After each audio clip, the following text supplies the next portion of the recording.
The man who raises his voice has already lost his throne. You've been conditioned to believe that the loudest person in the room is the strongest. But in the arena of power, noise is a confession of weakness. To argue is to beg for validation, to command is to control the silence. If you are still trying to win through logic, you are a victim of your own ego. You fail in conflict because you seek to be right rather than to be dominant. You treat your enemy as a peer instead of a subject. By engaging in their debate, you enter their trap, draining your status and signaling that their opinion matters. At the Florentine Mirror, we do not seek consensus, we seek dominion. Today, I will hand you the armor of the fox and the teeth of the lion. By the end of this transmission, you will possess a psychological weapon that forces your opponent to defeat themselves while you remain untouched. You think your voice is a weapon. You believe that by explaining, justifying, or shouting, you are asserting your presence.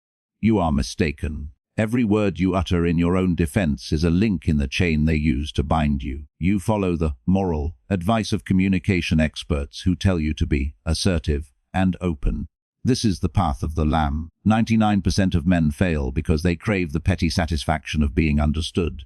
They want their truth to be acknowledged. This naivety makes you prey to a narcissist or a predator. Your explanations are merely a map of your vulnerabilities. Your need to be right is not a virtue. It is the prison cell you built for yourself. The mechanism is simple. Silence is the gravity that collapses a hollow ego. When you refuse to engage, you create a psychological vacuum. The human brain is biologically hardwired to abhor a void. It demands resolution. By denying that resolution, you trigger an ancient survival panic in your opponent. Imagine a butcher trying to cut through water. The harder he strikes, the more he exhausts himself against a force that cannot be wounded. While they thrash in the dark, trying to find a grip on your emotions, you remain the calm center of the storm. You are not arguing. You are allowing their own internal pressure to burst their veins. They will speak more, lie more, and eventually expose the very neck they were trying to hide. Picture a corporate boardroom. A rival attempts to undermine your project with a sarcastic public jab. The rational man defends his work. The emotional man gets angry. You do neither. You lean back, look him directly in the eyes, and let 3 seconds of absolute silence hang like a guillotine. Then you simply ask, "Is that the extent of your contribution?" The room turns cold. Your rival, expecting a fight, is suddenly drowning in the silence. He stammers. He tries to explain his joke. He has moved from the position of the hunter to the position of the defendant. By refusing to enter his frame, you have made him small, erratic, and desperate in front of the only people who matter. Execution requires discipline, not effort. Step 1 scene, the 3-second pause. After any insult or provocation, count to 3 while maintaining unblinking eye contact. Do not twitch. Do not sneer. Step to the minimalist inquiry. Use phrases like, "and," or, "Why does that matter to you?" These are not answers. They are traps that force them to exhaust their ammunition. Step 3, the physical pivot. Once they begin to stumble and explain themselves, look away at your watch or your phone. Signal with your entire body that they have become boring. You have won the war without drawing a single sword. Ignore this, and you will remain a puppet for every low-level manipulator you encounter. You will bleed energy until you have nothing left but resentment. Master the silence, or become the noise that others ignore. The man who speaks less commands the most. You believe that being available makes you reliable. You think that by answering every call, attending every meeting, and being present for those around you, you are building status. You are a fool. You are not building status, you are commoditizing yourself. 99% of men fail because they fear being forgotten. They suffer from the moral delusion that visibility equals value. In reality, constant presence makes you common, and what is common is eventually treated with contempt. You have become a background noise in the lives of others. Useful, perhaps, but never respected. Your availability has made you a servant, not a sovereign. The mechanism is governed by the law of psychological supply and demand. Scarcity creates perceived quality. This is the solar principle. The sun is magnificent because it disappears. If it stayed in the sky 24 hours a day, it would be a nuisance, not a miracle. Biologically, the human brain stops noticing stimuli that are constant. By withdrawing your presence, you force the anomaly effect. You stop being a person and start becoming a mystery. In your absence, their imagination takes over, often inflating your importance far beyond reality. You are using gravity to pull them toward you by simply stepping out of their reach. Consider the historical maneuvers of the elite. A high-level strategist never lingers at the victory party. At the peak of a successful negotiation or a social gathering, just as the atmosphere reaches its height, he vanishes. No long goodbyes, no explanations. This leaves the room in a state of unfinished business. While others are drinking and diluting their influence, the strategist is already gone, leaving everyone else to discuss him. He has anchored his value at the highest possible point. By leaving early, he ensures that the last memory they have of him is one of power and peak performance, rather than the slow decay of a long evening. Execution requires the nerves of a predator. Step 1. The sudden cut. During a high-stakes conversation where you have the upper hand, end the interaction abruptly. Use the phrase, "I've heard enough for now. We will continue when I decide." Step 2. The digital blackout. Never reply to non-urgent messages instantly. Train them to wait 4 to 24 hours for your blessing. Step 3. The ghost protocol. Periodically disappear from your social circles for 72 hours without warning. Do not post. Do not explain. When you return, act as if you never left. This creates a sense that you have a secret life, more important than their reality. If you ignore this, you will remain the man people call when they need a favor, but never the man they fear losing. You will be a tool used until it is blunt, then discarded. Presence builds comfort, but absence builds legends. To be everywhere is to be nowhere. You suffer because you attempt to be authentic in a world of masks. You believe that truth is a shield, but in the presence of a predator, truth is merely a target. 99% of men fail because they try to fix a narcissist's perception. They provide evidence, they show logic, and they beg for fairness. This is a pathetic display of submission. You are trying to use reason on a creature that operates on predatory instinct. Your honesty makes you predictable, and predictability makes you prey. The moral man is easy to manipulate because he is shackled by his own consistency. You think transparency is strength. It is actually your open throat. The mechanism is based on cognitive refraction. Just as a mirror can be angled to blind an opponent with their own light, you must reflect the narcissist's behavior back at them, but with a slight, calculated distortion. Biologically, the human brain relies on social feedback to maintain a sense of self. By feeding a narcissist false data about their own impact, you destabilize their reality. You become an unpredictable variable. When they strike, they hit a phantom. When they look for a reaction, they see a caricature of themselves. You are not fighting them. You are allowing their own disordered mind to chew on a distorted reflection until they collapse in confusion. Consider the strategic theater of the royal courts. When a rival courtier attempted to spread a rumor to shame the nobleman did not deny it. Instead, he adopted the rumor, exaggerated it to the point of absurdity, and laughed at it in public. By owning the distortion, he made the rival look like a desperate child. In a modern office, when a narcissist tries to gaslight you by saying, "You're being too sensitive, do not defend yourself," respond with, "I agree. My standards for professional conduct are indeed far higher than what is happening here." You have taken their weapon, inverted the meaning, and used it to establish your superiority. You didn't argue the point, you redefined the hierarchy. Tactical execution is a game of cold precision. Step 1. The affirmative reframing. Whatever insult they throw, agree with it, but assign it a high status meaning. If they call you cold, reply the efficiency often looks like coldness to the disorganized. Step 2. The data blur. Intentionally give conflicting signals about your emotions. Act delighted when they expect anger. Act bored when they expect fear. Step 3. The broken record. Dismissal. Pick one neutral phrase and repeat it until they escalate into a visible, embarrassing tantrum. Use, "Your perspective has been noted." Do not deviate. Watch them burn their own reputation, while you remain the only adult in the room. If you ignore this law, you will spend your life defending your character to people who don't have one. You will be exhausted by fights you can never win because the rules are rigged against the honest. Become the mirror or be shattered by it. Reality is not found, it is imposed. You are a slave to the questions of others. You believe that when someone asks you something, you owe them an answer. This is the reflex of a subordinate. 99% of men fail because they allow their opponent to set the boundaries of the conversation. They walk into a moral trap where they feel obligated to explain their motives, their past, or their intentions. This makes you a defendant in a trial you didn't agree to attend.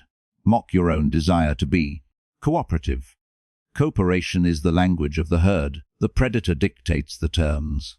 If you are justifying your actions, you have already surrendered your crown. You are not a leader. You are a suspect under interrogation. The mechanism is centered on frame dominance. In social dynamics, the person who asks the questions holds the power, while the person who answers is under subjection.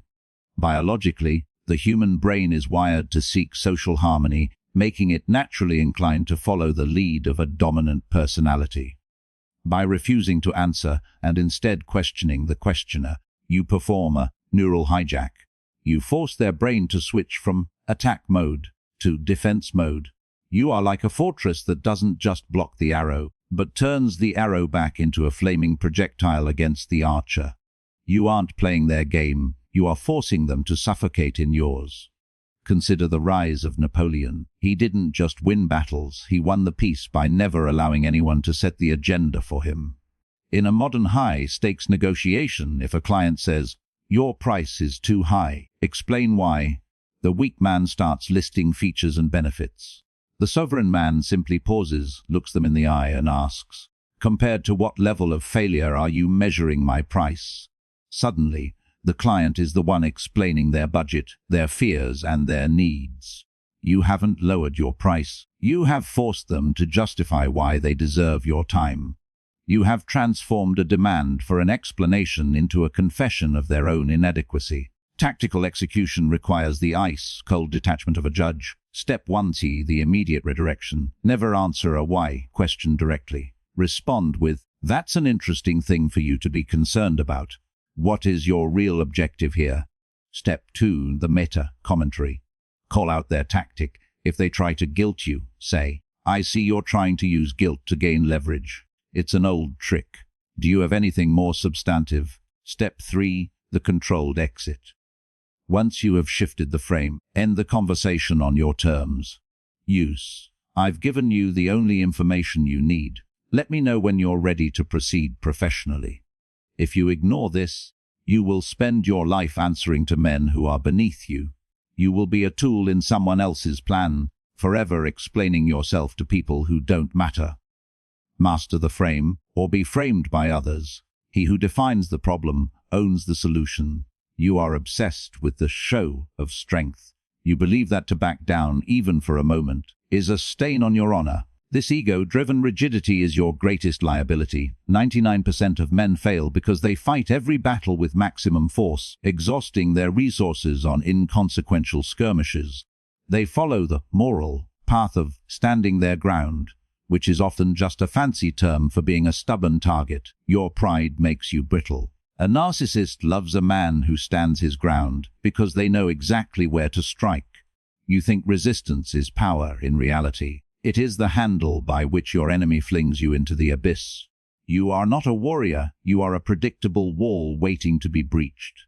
The mechanism is based on dynamic non-resistance. When you appear to yield, the opponent, especially the narcissist, surges forward with all their weight, expecting to meet a solid object. When they hit nothing but air, their own momentum becomes their executioner. Biologically, the predator's brain is flooded with dopamine at the prospect of a kill. By providing a false sense of victory, you shut down their analytical thinking and trigger their arrogance. You are the spider that allows the wasp to think it has found a soft place to land, only to realize it is entangled in a web it cannot see. You aren't losing.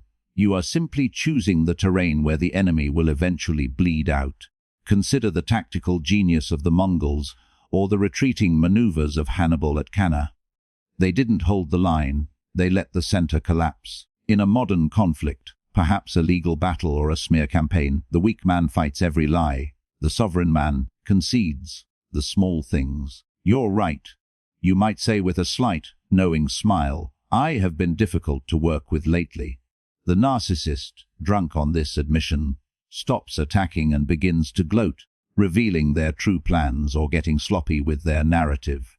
While they are busy celebrating their hollow conquest, you are moving behind the scenes to secure the assets, the allies, and the evidence that will actually end them. You gave them a pawn to capture the king. Tactical execution requires the cold heart of a gambler. Step 1. The tactical concession. Identify a point that doesn't matter and surrender it with a tone of wariness. Use, I don't have the energy to argue this point with you anymore.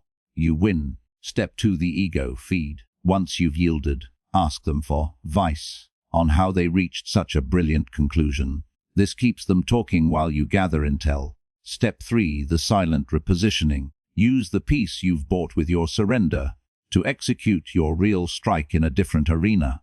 Human resources, the legal system, or a private board meeting, where the opponent is no longer looking. If you ignore this, you will die a noble death in a ditch over nothing. You will be the man who won the argument but lost the war. Pride is a luxury for those who don't care about dominion. Appear weak when you are strong, so the enemy destroys himself with his own arrogance. You have a sentimental heart, and it is your greatest weakness. You believe that closure is something you find through a final conversation or a mutual understanding. You are a victim of your own empathy. 99% of men fail here because they leave the door an inch open. They want to be the bigger person, so they offer a handshake or a polite goodbye. In the world of power, an enemy left wounded is more dangerous than an enemy left untouched. Your mercy is not a virtue, it is an invitation for a future betrayal. A narcissist does not see your kindness as peace. They see it as an opportunity to reorganize and strike you when your back is turned. You are not being moral, you are being negligent. The mechanism is based on the law of absolute severance. In power dynamics, a lingering connection is a leak through which your status and energy drain. Biologically, the human brain is wired for social bonding, making cutting ties feel physically painful. This is a survival mechanism that no longer serves you. By executing finality, you perform a psychological amputation. You don't just stop talking, you erase the bridge. When you terminate an interaction with absolute coldness, you deny the opponent the emotional hit they crave to feel relevant. You leave them in a state of permanent irrelevance, which is the only thing a predator truly fears. Consider the scorched earth policies of history's most dominant empires. They didn't just defeat the city, they salted the earth so nothing could grow there again. In your life, this means the clean break. After you have used the previous 5 keys to win the war, you do not stay for the post-mortem. Imagine a man who, after being disrespected in a long-term business partnership, quietly moves all assets, secures all clients, and then sends a single, one-sentence termination email before blocking all channels. No phone calls, no final talk, no chance for the narcissist to gaslight. He is gone. The rival is left screaming into a void. The strategist hasn't just won, he has deleted the enemy from his reality. Tactical execution is the art of the cold exit. Step 1's the information embargo. From the moment you decide to end it, zero data must flow from you to them. No status updates, no mutual friends, no accidental sightings. Step 2, the one-sentence termination. If a final word is required for legal or professional reasons, make it clinical. You see, our association is concluded. Do not contact me again. Do not explain why. Step 3, the identity shift. Move immediately into your next project or relationship as if the previous one never existed. Your indifference is the ultimate executioner. If you ignore this, you will live in a cycle of hovering and discarding. You will be the man who keeps returning to his own poison, wondering why he is still sick. Victory is not won in the fight, it is won in the departure. Do not crush your enemy, make them cease to exist.